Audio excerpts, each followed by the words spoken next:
First నుంచి కూడా బాగా నలిగిన అనుభవంలో నుంచి వచ్చిన వాళ్ళకి దీన మనసు ఉంటుంది, మంచి వ్యక్తిత్వం ఉంటుంది, దాతృత్వం ఉంటుంది, త్యాగగుణం ఉంటుంది, మంచితనం ఉంటుంది, చాలా లక్షణాలు వస్తాయి. ఫస్ట్ నుంచి అప్పనంగా తిని నడమంతరంగా మిడివేలంగా పెరిగిన వాడికి ఎట్టుంటుంది? ఇప్పుడు ఎక్కడ దాకేందుకు నీ సంతాన సంగతే చూడు. నువ్వేమో చిన్నప్పుడు తిని తినక నానా బాధలు పడి, కష్టాలు పడి, యాతనలు పడి, సచ్చి చెడి ఏదో నిలబడి లైన్లోకి వచ్చావు. ఇప్పుడు నీ పిల్లలకి నువ్వు పడ్డంత యాతన లేదు. నువ్వు తిండి లేని రోజులు గడిపావు. నీ బిడ్డలకి తిండి లేకుండా నువ్వు చేయలా. నీ బిడ్డలకి ఏది తక్కువ కాకూడదని అన్ని ఏర్పాట్లు చేశావు. చూడు, నీ వ్యక్తిత్వానికి నీ పిల్లల వ్యక్తిత్వానికే తేడా వచ్చింది. నీ దగ్గర ఉన్న క్వాలిటీస్ నీ పిల్లల్లో కనపడవు. నీకు వీడు ఏందిరా అనిపించింది. నీకు ఎందుకు ఇటు తయారయ్యాడని నా దగ్గరికి వచ్చి అడుగుతారు.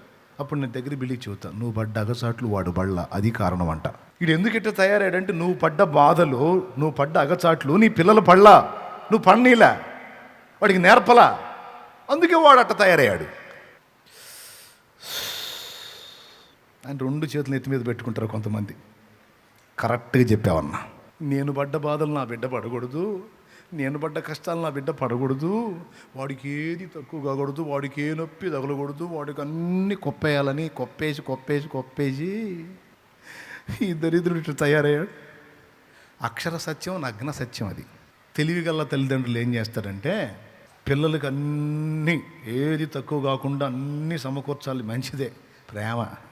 కానీ తెలివిగల తల్లిదండ్రులు ఏం చేస్తారంటే వాళ్ళ దగ్గర సమృద్ధి ఉన్నా కూడా దాన్ని మరుగు చేసి పిల్లలకు దీన మనసు వచ్చేటట్లు తమ బాధల్ని, కష్టాలని, త్యాగాన్ని వాళ్ళకు అర్థమయ్యేటట్టు చేసి ఎదుటి మనుషుల కష్టాన్ని కూడా అర్థమయ్యేటట్టు చేసి చక్కగా చెక్కుకుంటారు, శ్రమానుభవాన్ని నేర్పుకుంటారు తెలివిగల తల్లిదండ్రులు. సోది మాలోకాలేమో వాడికి అసలు నొప్పి తగలకూడదు, వాడికి అది కాకూడదు, ఇది కాకూడదు, అట్టు ఉండకూడదు, ఇట్టు ఉండకూడదు, బాగా చేస్తే వాడేమో పెద్ద ఏళ్ళనే దంతను మొదలుపెట్టాడు. మనుషుల్లాగా దేవుడేం పిచ్చోడు కాదు. ఆయన శ్రీమంతుడు అయి ఉండి కూడా నిన్ను ఆర్థిక ఇబ్బందుల్లో పెట్టాడు. నీకు డౌట్ చాలాసార్లు అడుగుంటావు దేవుడిని, ఆయన నువ్వేం శ్రీమంతుడివి, నాకేం ఏంది ఇది అంటావు. ఆయన అంటాడు, సమాధానం చెప్పంటే టైం ఉందిలే కానీ రా, నువ్వు ముందు కొంచెం ఓర్చుకో, శ్రీమంతుడే నీకోసం బ్యాంకులో వేసేలేరా, డబ్బులు బ్యాంకులో వేసేలేరా, అవి వచ్చేటప్పుడు వస్తాయి, అప్పటిదాకా పచ్చడో పరమాడో తినరా. ఓ తండ్రి, నీ బిడ్డకు నువ్వు శ్రమానుభవం నేర్పకపోతే నీ వ్యక్తిత్వానికి నీ బిడ్డ వ్యక్తిత్వానికి తేడా వచ్చాయి. దేవుడేం పిచ్చోడా? సో తన అద్వితీయ కుమారునికే శ్రమానుభవం ద్వారా సంపూర్ణ సిద్ధిని ఏర్పాటు చేసినప్పుడు ఆయన పోలికగా ఏర్పరచబడ్డ మన విషయంలో కూడా శ్రమానుభవం తప్పనిసరి. మనుషులు అనుకున్నట్టు దేవుడు అనుకోడు. నా బిడ్డ కష్టపడకూడదు, నా బిడ్డ ఇబ్బంది పడకూడదు, నా బిడ్డకి ఏది తక్కువ కాకూడదు, నా బిడ్డకి అది కాకూడదు. దేవుడు అంట అనుకోడు. అవసరమైతే నువ్వు శ్రమ పడాలి, ఇబ్బంది పడాలి, ఆ కష్టాల్లోంచి, ఆ బాధల్లోంచి, ఆ నలుగుళ్ళలోంచి నువ్వు రావాలి. ఎందుకంటే అలాంటి అనుభవంలో నుంచి నువ్వు వస్తే ఎప్పటికీ చెడిపోవు.